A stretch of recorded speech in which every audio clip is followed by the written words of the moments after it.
കാട്ടാനശല്യം ഒഴിയാതെ കല്ലാറിലെ ജനവാസ മേഖല. പിരിമേട് കല്ലാർ ഭാഗത്ത് കഴിഞ്ഞ ഒരാഴ്ചക്കാലമായി കാട്ടാന നിരന്തരം എത്തുന്നു. കൃത്യമായ നടപടി അധികൃതരുടെ ഭാഗത്തു നിന്നും ഉണ്ടാകുന്നില്ലെന്ന് നാട്ടുകാർ.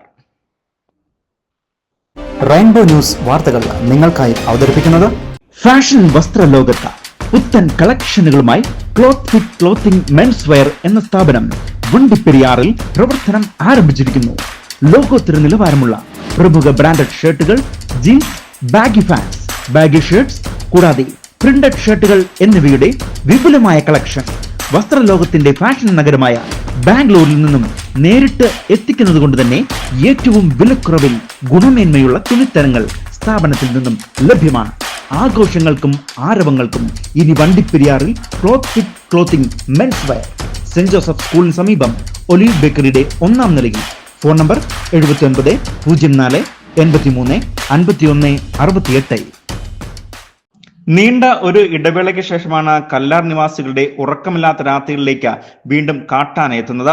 കഴിഞ്ഞ 5 ദിവസക്കാലമായി ഈ മേഖലയിൽ തുടരുന്ന കാട്ടാനക്കൂട്ടം വനത്തിലേക്ക് തിരിച്ചു പോകാൻ തയ്യാറാകാതെ ജനവാസ മേഖലയിൽ തന്നെ തമ്പടിച്ചിരിക്കുകയാണ്.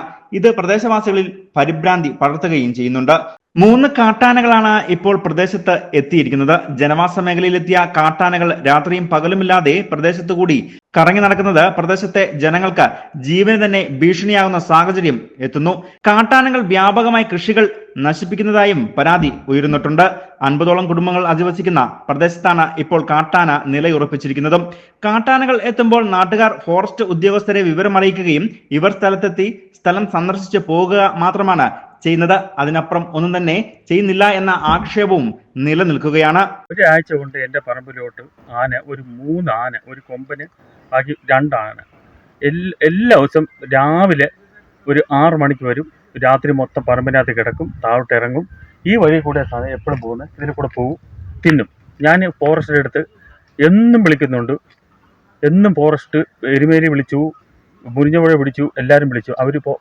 അത് ആന പോയി കഴിഞ്ഞിട്ട് വരും, ഇവിടെ നോക്കും, 10 മിനിറ്റ് നിൽക്കും, പോകും, അത്രേ ഉള്ളൂ.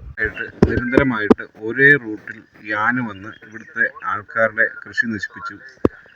ജനങ്ങളുടെ പുറകെ ആന കൊല്ലാൻ ഓടിക്കുന്നു. ആകെപ്പാട് വിഷയമാണ് ഇത്. നിരന്തരമായും ഞങ്ങൾ ഫോറസ്റ്റുമായിട്ട് ബന്ധപ്പെട്ട് ഫോറസ്റ്റിനോട് പറയുകയും ആന വന്ന് പോയതിനു ശേഷം ഫോറസ്റ്റുകാർ വന്ന് നോക്കിയിട്ട് പോകുന്നൊരവസ്ഥയാണ്. ഇതിന് യാതൊരു പരിഹാരവുമില്ല. ഇവിടെ ആന വരുന്ന സമയങ്ങളിൽ ആരെങ്കിലും നിൽക്കാനോ അല്ലെങ്കിൽ ഒരു പടക്കം പോലും മേടിച്ച് കൊടുത്ത് ആനയെ പേടിപ്പിക്കാനോ ഒന്നും ഉള്ള സംവിധാനം ഇവിടെ നടക്കുന്നില്ല. ഇതിനിടയിലാണ് ഇന്ന് പുലർച്ചെ എത്തിയ കാട്ടാനകൾ കല്ലാർ സ്വദേശിയായ അളകർ മകൾ അനഘ എന്നിവരെ ഓടിക്കുകയും ചെയ്തിരിക്കുന്നത്. കാട്ടാനകളെ കണ്ടുഭയന്ന ഇവർ വീട്ടിലേക്ക് ഓടിക്കേറിയതിനാൽ ജീവൻ രക്ഷിക്കാൻ കഴിഞ്ഞു. ഇങ്ങനെ ഇറങ്ങി വന്നപ്പോൾ 2 കൊമ്പന്മാരായിരുന്നു. ഞങ്ങളെ കണ്ടപ്പോൾ, ഞാൻ എൻ്റെ പെങ്കച്ചും ഇറങ്ങി വരുമ്പോൾ ഞങ്ങളെ കണ്ടപ്പോൾ ആന ഞങ്ങളുടെ പുറകെ ഓടി വന്നു. നിങ്ങളെ ആന ഓടിച്ചു? രാവിലെ ഓടിച്ചു. ഞാൻ എൻ്റെ പെങ്കച്ചുണ്ടായിരുന്നു. ഓടിച്ചപ്പോൾ ഞാൻ വീട്ടിൻ്റെ അകത്ത് കയറി. വനംവകുപ്പ് അധികൃതർ എത്രയും വേഗം വേണ്ട നടപടി സ്വീകരിച്ച് ജനവാസ മേഖലയിൽ എത്തിയിരിക്കുന്ന കാട്ടാനകളെ കാട്ടിലേക്ക് തുരത്താനുള്ള നടപടി സ്വീകരിക്കണം എന്നുള്ളതാണ് നാട്ടുകാരുടെ ആവശ്യം. News bureau, Peermade.